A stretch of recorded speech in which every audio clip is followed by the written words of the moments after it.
เอาไม่ได้ทำเด้อเจ้าจะได้ปลาถือเขาเท่าเตียงไปเตียงมันนี่มาเอาเลยบ่ให้นั่งของกันได้เนาะนั่งเตียงไปเตียงมันเตียงไปทองมันน้อยหลานน้อยเนาะมันใหญ่อยู่เตียงไงบ่ได้น้อยได้ใหญ่แล้วน้อยจานปลายเราใช่ความยาวความมันไม่ความยาว2 เมตรแล้วความยาว2บ่แม่น180 คูณ 2บ่80กินน้ำน้อยเดินเหี้ยน่ะฮะ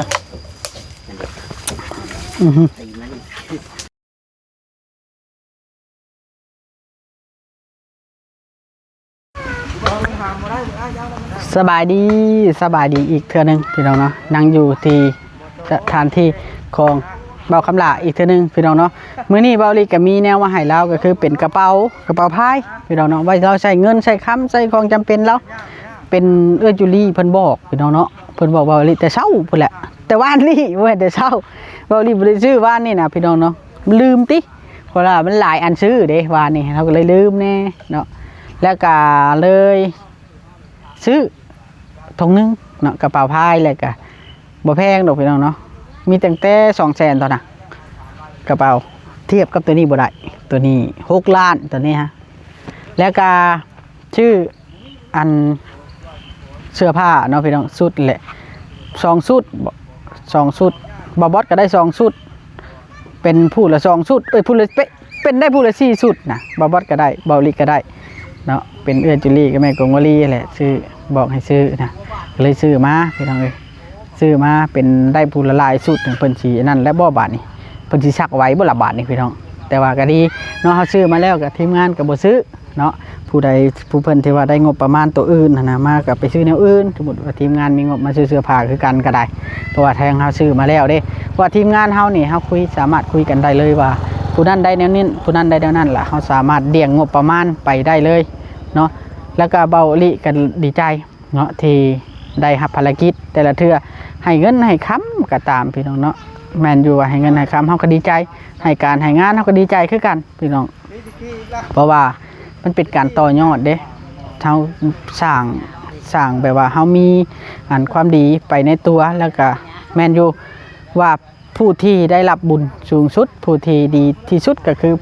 ทานที่ออกเงินออกคำนี้พี่น้องเนาะแล้วก็ FC ผู้เพิ่นยินดีนำก็ถือว่าสาธุบุญนำกันเด้อพี่น้องอันนี้ก็ได้เพิ่นก็ได้บุญได้ศีลคือกันเนาะเอาพี่น้องเนาะสำหรับมื้อนี้เฮาก็ไปเบิ่งน้ำกันพี่น้องเนาะมีอย่างแน่ว่าสิตัดผมให้แล้วแน่พี่น้องแต่ว่าถ้าทีมงานมาก่อนไผสีมือดีพี่น้องเนาะเบาค้ำบ่สีมือดีหรือว่าเบาบอสเราต้องพิสูจน์กันต้องให้ผู้สีมือดีหรือว่าพ่อแพทย์น้อยก็เป็นได้พ่อแพทย์น้อยกับพี่น้องแต่ว่าบ่เห็นเพิ่นมื้อนี้นะโทรหาบ่รับจะเป็นได้ให้หมู่บ่งอนหมู่บ่นะ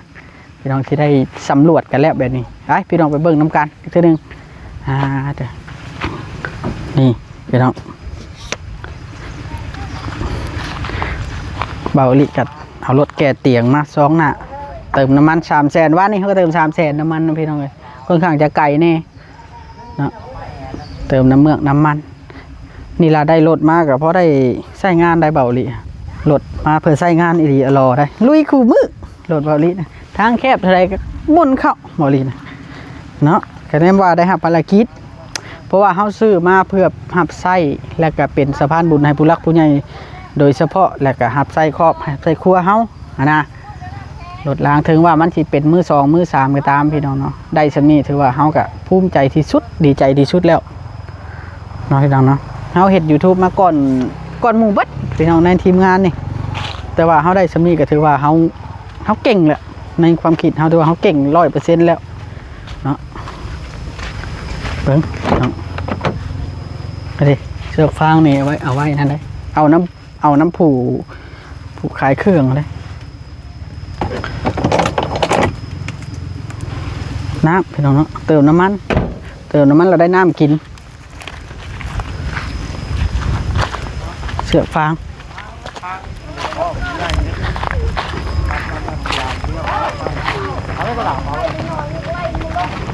เอาไม้ไปดิ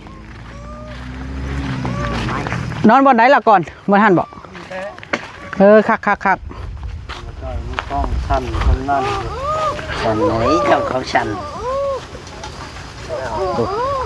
เรา ตัวหนึ่งก็มักขึงมุ้งแล้วนี่เฮาใครแม่นมานั่นเฮาใช่ล้างนี่นึงเลยเห็ดพอดีมันตรงลงไปดิ มันไหลลงเลยสิ แม่นหรือว่าไหลลงแบบนี้ก็ได้ให้มันไหลลงทางใดทางหนึ่งเนาะคันชันมันเป็นโอ่งน้ำได้เนาะลุง เขาเห็ดเป็นลังคาเอาก็ได้ แม่น มูไม่หลายได้ไหมน่ะ เห็ดเป็นลังคาเอาก็ได้ นี่พอลุงขออนุญาตเด้อ เป็นลังคาใช่ไหม โอ้หลานหน่อย2คนพี่น้องเนาะ ที่เอาได้เตียงตัวนี้ที่เอาได้เตียงตัวนี้ เราบ่เคยได้พี่น้องเนาะเราก็ ยังเจ้าสิเอาผู้เดียวพ่อเดี๋ยวนี้ไรฮะ คือลูกบ่บอส เอา แท้ ผู้เดียวบ่ได้แล้วเนาะบันเดียวคนละอัน บ่บอสบ่บอสคือลูกเจ้าแท้คือลูกเจ้าแท้ จะน้อยได้สัก สื่อลายคือกัน แต่ว่าเราก็บ่ได้ย่านคนโอ้ย ชนฮะ โอ้คักอะลีเตียงนี่น้อยเนาะคักเนาะลูกเนาะ งาม มันแน่น งาม เห็ด งาม นี่แล้วเนาะ นี่แล้ว ก็มัดไว้ก็คักล่ะสูงเติบอยู่ได้ไม่2เมตรบ่ได้ไม่นี่ ลองมาเบิ่งดู เอามาลูกพังเอามา นะ นะ มาจ้อยมาบ่จ้อย คือบ่ติดดีกว่าผมมันอยากจะนี่แต่ว่ามันสิมาติดอยู่พี่สิป่ะ เอาไม่ได้ทำเด้อเจ้าสิได้ป้าถือเขาเท่า เตียงไปเตียงมันเลยมาเอาเลย บ่ให้นั่งของกันได้เนาะ นั่งเตียงให้เตียงมัน เตียงไว้ดองมันเนาะหลานน้อยเนาะ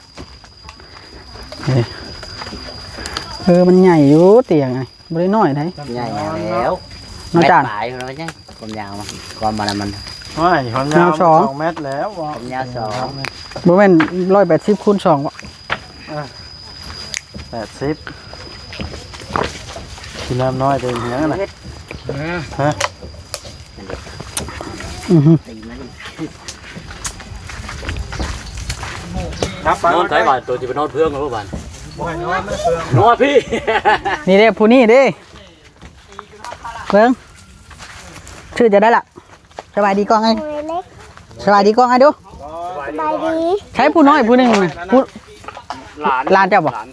ผู้นี้ติยังบ่ได้เสื้อผ้านี่ผู้นี้ได้ลายแล้วได้นี่มื้อหน้าต้องซื้อมาให้เรานำ จะไปดึงมันเอาครับ อายุนี่คือกันนะ เดี๋ยวมันสิยง เจ้าอยากได้บ่เสื้อมีบ่พูดบ่ดีแซ่บนี่บ่บอส ลายแห้งมีแต่เสื้อผู้หญิง มื้อหน้าเจ้าเลือกไม่ค่อยหน่อยเด้อเอาจำนี่พูดน้อยนี่ใช้หมู่เจ้าผู้หนึงน่ะ หมูน้อง น้องน้อยๆจำนี่น่ะบ่ลูกน้องเจ้านะเอื้อยบ่พูดน่ะ ใหญ่กว่านี้ 2 ปี แล้วว่าพูดน้อยๆในอู่นั่น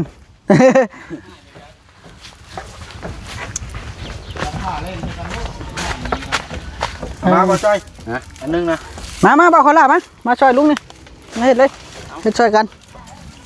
ช่วยลุงช่วยหยัง มันจะทำตัวนี้เนาะ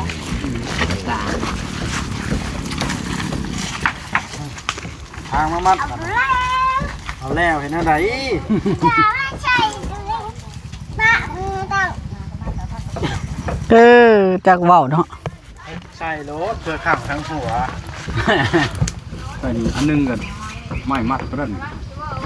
มุงลงได้ แล้วก็มัดห้าวใส่บ่ให้มอนไหลนี่ ยันหมอน้อยดุดเลย บ้านนะตัว ใช่ปะต้อง ไม่มันเป็นนอนอยู่ข้อใกล้เอาได้ตัวเอง อันนี้ เก่งได้ น้าวเต่งเขาก็พอใหญ่ของคอยดอกลูก มากันมาเส้นหนึ่งคอยกระสิมา ขอยอ่ะ อันนี้เป็นเว้าเลย มาได้อยู่มัน พอดีเลยรักแบบนี้เนาะมันแบบว่ามันพอดี นี่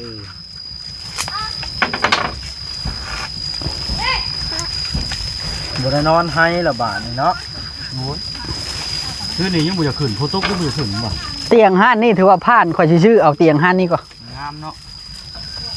น้อยเลยเนาะ เฮาสิเมื่อชื่อกายเมื่อช่วงบ่จ้อยเดี๋ยวสิกายไปชื่อเอาเลย 1,000บ่400,000เนี่ยบ่ บ่ อันนึง 1,000 อันละ อันละพันเฮาชื่ออยู่ชวันน่ะ4,500,000น่ะกินเลย น้อยกว่านี้ ไม่บ่แม่นสิไม่แบบนี้ เศษมันตอนนั้น บ่อยากอยู่ครับ โอ้ยแล้วจัง ต่างความใด บ่แม่นแล้วจังเอาไม้ตัวนี้กาดละมัดอีก ตีนี่นะ คันกัด มัดนะแม่ คัน เอากาดมันอยู่ที่ มัดมันจานคือของนี่ ข้องเขาบ่เห็นมัด มัด2ตอนไหน2แล้วบัดเฮามัดตัวเทิงกันแน่ละ แม่น แล้วเอาพายางมา หอบซื่อ เตะผ้านะ นี่ก็ได้มัดอีกเด้มัดหมูมัดก็ได้บ่ทางเข้าสิบ่แล้วเข้าทางนั้นเนาะแม่นบ่ เออ มัดบ่มีหลังคาได้บาดนี้ เออ มัดตัวนี้ตัวนี้บาดนี้ จัดเลยตัดบ่จ่อยซาแนวเด้อบ่อันทำลาเด้อบ่จ่อยซาแนว โอ้ยบ่จ้อยนั่นแล้วจื้อกว่าหมู่ได้น่ะ เจอกว่าหมู่ จื้อกว่าหมู่ได้น่ะ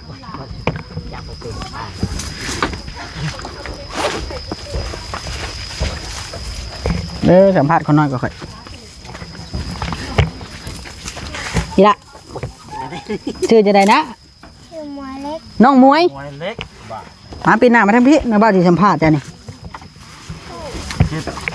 เจ้านั่นเด้อเจ้าแนมน้องเด้อชื่อจะได้หมอน้อยน่ะ คือหมอไล่ หัวลาย อย่าไปตี คนหัวลาย หมอเลย เฮ็ดได้เอาแล้วเอาไผพาเว้าบัดนี้เอาแล้วผู้ใดพาเจ้าเว้าลูก เรียนมาได้ไสเนาะ คือเว้าคือชุมเฮาแท้ ไล่ไล่ คนลาวคือกัน ลูกกับแม่ไล่ ลูกนี่ไหมลูก ว่าแล้วเนาะ อันนี้นะเอื้อยเจ้านี่เอื้อยหมวยเจ้านี่ รอลุงคือลุงทำดีแท้เอาเลยนะ เอาแล้ว อันนี้สาแท้ละ ลูกกับแม่กี่ ครับ ของเลยของหมู่ได้ของหมู่ได้ เอามา แต่อย่าห่วงเด้อลูกเด้อนั่งน้ำกันเด้อ มันหายเข้าแป้งเด้อมันจะหัวหมอนมันหมอน แล้วมันคอยสิไปเอาสุดผ่านมาให้คนน้อยกัน ได้โอ้ยบักละเบิ้งน้าบ่าวสิบอกเด้อน้าบ่าวซื้อมาให้นั่งน้ำกันได้คือนั่งน้ำกันบ่ได้ให้ผู้ดึงผู้เดียวได้เด้อ เมื่อไม่สิไปเอาอันนั่นมาให้คนน้อยกัน เนี่ยคนน้อยตัวนี้ไว้มือใหม่เด้อ มือใหม่กัน เด้อล่ะเด้อ ดี๋ยวมาให้คน ไว้มือใหม่น้าบ่าวสิเอามาให้เจ้าเด้อสุดเด้อ คนน้อยอันนี้ แม่นน้าบ่าวสิเอามาให้ดอกมือใหม่ก่อนเนาะมื้อนี้เตียงนี่ซื้อมาปั่นกันนั่งเด้อบ่ล่ะเด้ออย่าให้เอื้อยเด้อปั่นกันนั่งย่านเด็กน้อยนะพี่น้องเราบ่เคยมีแต่ย่านเราแบบว่าซื้อมาให้เราแล้วย่านเราห่วงเนาะเฮาต้องสอนให้ฮักแพงกันบ่ว่าสิไผก็ตาม โอ้มันมีบุญอยู่ใช้ยางปัวเขาไว้นิดหน่อยนอน ปกไว้ติ พวกไว้ นอนนาเบิดบ่พวกเด็กน้อยมื้อนี้ มันนอนนี่ เออครับ มันบ่ได้ สมมุติว่า ห้ามตัด เอาแบตเตอรี่มาตัดออกเด้อนี่ โดยที่หลังคานี่ มาคอยมาตอนนี้เจ้าขึ้นไปมันคนได้ ตัดก็ ยางแค่เดียวก็หุ่มเลย เออ 4 คูณ 6เลยเนาะ แม่น4คูณ6ล่ะเฮ็ดบ่ได้มันหุ่ม เขาว่าหุ่ม มัดก่อน เดี๋ยวทั้งขาทั้งหยังเลยก่อน จัดโลดก็ได้แล้วแต่วิชาการเจ้า ได้ทั้งกลางบ่เอาขึ้นสูงรถทั้งหัวนะให้มันอัน อย่าให้เด้อไปยืนขึ้นตื่นขึ้นเอายืนบักละ นี่เด้ได้ละสุดคนน้อย เด็กคนน้อยคนนี้แหล้วอยากได้นำทำบ่ได้ซื้อมา บ่ได้เอามาให้เนาะ ไปมือใหม่เนาะมืออื่นเนาะคันเอามามืออื่นเนาะ นี่เป็นชุด ได้ FC ทางฝั่งไทย นี่บ่ ชื่อว่าพี่สุนะตัวซอสระอุเราเขียนแล้วตัวนอหนูสระอะ พิสุนะ พี่สุนะเนาะเพิ่นได้ส่งเงินมาให้เพิ่นว่าซื้ออันนั้นน่ะเด้อสบู่ยาสีแก้วน่ะเด้อว่าถามพ่อดิว่าเราซื้อแล้วเกิบคนน้อยอย่างนี้มันกี้ใส่แล้วเบิ่งในเกิบขึ้นถึงมาแล้วไหมใช่ลองเกิบเจ้านี่ ใส่เอาได้ข่อยใส่เอา เร็ว เด้พอใหญ่ใช่เอาอีกเลย ใส่เอามันมาใส่เอามัน เขาบังมีแล้วครับส่วนพ่อบ่ให้มันที่เอาอยู่นี่ไป ตัวมือแม่ทูดูมึงน่ะทูดูดูมึงน่ะอยากอายปะจ๊ะ มาเบิ่งชุดก่อนมาเนี่ยนี่ชุดใหม่เจ้าน้องหัวลาย เปียกดอกแรงเปียกดอกแพยางกุ๊กเลย หมูเปียกเสื้อนุ่งแล่นเล่นนี่ เสือนุ่งแลนเดี๋ยวว่าเสือแลนครับ เป็นเสื้ออันตะข่ายนุ่งยามพอนเสื้อกล้ามอันนี้ ชงกล้ามเลย ส่งขายาวกับส่งขาสั้นนุ่งแล่ลิ้น bằng nhà tem เอ้ย แล้วบ้านบ่ฮอดบ่ยาก bằng nhà tem เป็น4โตของเจ้าแล้ว สุดนี้ส่งงามแฮงกับเสืองามแฮงเอาบ่เราคืนได้ทั้งเกิบทั้งอันนี้คือมาให้แล้วเอานี่อันนี้ส่งกับส่งอันนี้เอาส่งได้4โตคนได้ส่งเนาะ1เมื่อส่งได้3เสือได้2อยู่นี่มีแต่เสือกับส่งแน่เอาวะเอาวะถูไหมถูขอบใจเด้อไหม อยากเฮ็ดน้ำเลย ขอบใจเด้อบ้าวไหม ฝนตกเนาะ พอไหม ก็เบิ่งน้ำ โอเคไว้เด้อเป็นขอบคุญขอบคุณทางอัน tiền ngày léo พี่ซูนะเด้อ โอ้ยเข้าไปพุ่น อ้าวแล้วบาททีนี้มาหับเครื่องก่อนอันบ้าวคำลาเจ้านะ quậy หรือว่าจนย่านสั่นบ่ปั๊บ เสือไม่แห้งผู้พ่อก็ได้ แล้วก็เสื้อแขนสั้น thành một cái sinh mà ไปนุ่งลิ้น คือแหละลูกเอ้ยชื่อให้ก็ได้ คือเนาะ คือแหละชื่อก็ ตัดเด้อผมมื้อนี้ตัดเด้อเอามาตัดผม แล้วส่งนุ่งลิ้นนุ่งเป็นว่าแบบไหน nung một pin ra một chắc này นุ่งร้องเลยเป็นยังนี่ ke cho nó ọp không ฮะ แม่เอ้ยบ่จักเป็นไง ฮะเดี๋ยวข้าวก่อนเป็นอันของเจ้าของลูกเจ้าหลายกว่านี่นะเสื้อแขนยาวกับอันนั้นกับเสื้อแขนสั้นแล้วก็ส่งอ้าวขาดครับ อันนี้ของพ่อเจ้าเด้อมาขอบคุณเพิ่นก่อนพี่สุนะชื่อลาวนะมาอยู่คนอยู่ข้างไทยนั่งลงนี่กล้องค่อยนี่เอามาโฮมมากันไว้เอาของพ่อเจ้าไปไว้พร้อมมันขาดแล้วนี่เนาะกอดไว้กันเอาขอบบุญขอบคุณเพิ่นเลย đi đi như cái cái đây cái như thì phạt xìa mai đi như thằng bên đây hay mình mànไปตลอดปลอดภัยเขาจิบมาให้ได้ขึ้นไปมาเลย โดย ลำให้รวยแต่นี้ต่อไปมันคนยืนช้า สาธุเพิ่นชื่อว่าพี่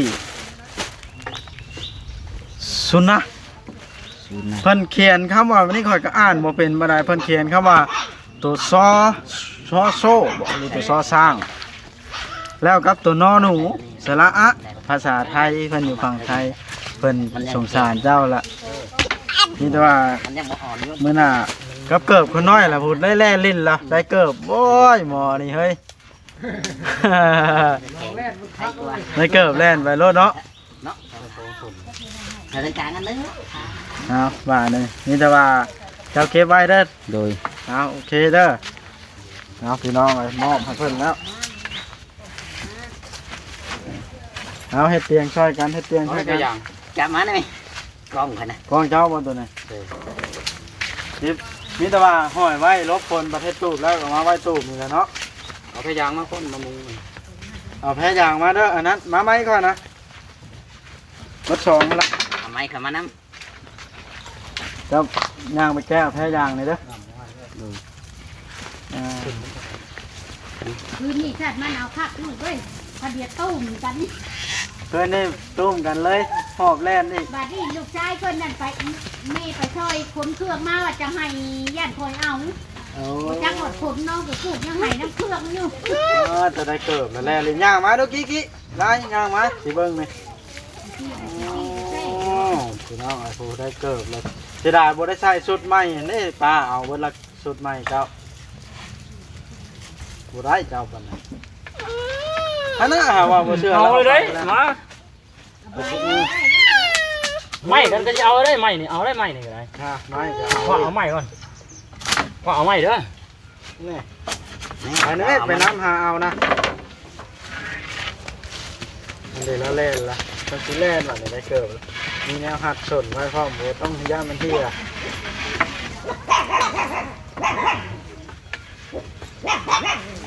โอ้ยเป็นเล็กเป็นเนี่ย โอ้เพิ่นก็คล้องให้คล้องพระเจ้าไร คนน้อยนะวะ ไปแย่เล่อันน่ะบ้าวน่ะบ่มาว่ะเดี๋ยวตีว่าเพิ่นยังบ่มาลูกเอ้ยว่ะ เสือให้ใช้ลูกล้าพ่อเจ้าไปเมียนลูกล้าเจ้าไปเอาได้ พยายามใส่ย่อย เอาไปนุ่งไปเอานุ่งไม้ไปนุ่งตัวไม้เลย ไปแม่พ่อเจ้านุ่งตัวไม้มาเบิ่งเด้อ ว่าไม่เท่าเอามาเสือเฮา รู้จักห่วงเนาะ ด้วย รู้จักห่วงรู้ เอา จัก พี่น้องคลิปนี้ก็คือว่า บางคนน่ะบ่ได้ ได้ บ่ได้อันนั้นลง จับถุงกระดุมนี่กูจับห่วง จักห่วงหมู่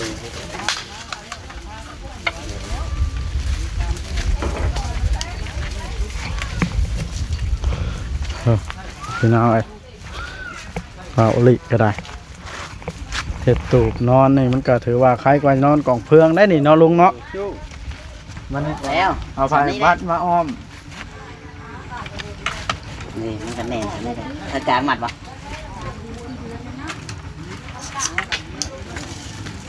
นี่เอาไม้นี่ตัวหนึงไปมัดแล้วนี่หัวบัดข้างแล้วมันสิมันย่างยันมอนตกนะ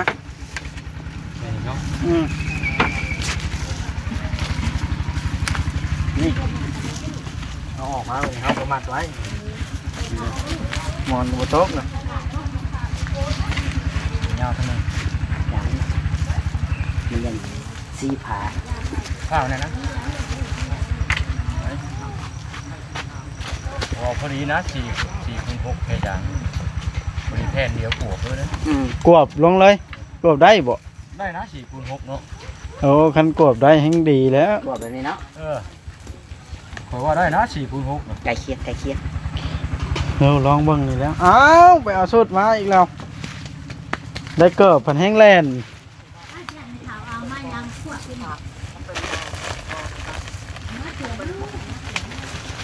มาหายลุงมา มันตื่นแห้งหัวน้อยเนาะ แบ่งให้เอื้อยได้ไหมแบ่งให้เอื้อยน้ำ เอื้อยมาอื่นเด้อสิซื้อมาให้เด้อเอางามๆรถจักคนล่ะ ได้ลูกคือ 2 คนทำได้เลย โอเคบัดนี้พี่น้องเนาะเดี๋ยวเบาเลยสิได้จบคลิปแล้วบัดเมื่อใดก็ได้ ว่าเป็นนะลูกเอ้ย ขอโทษพยายามเลย รับละเลย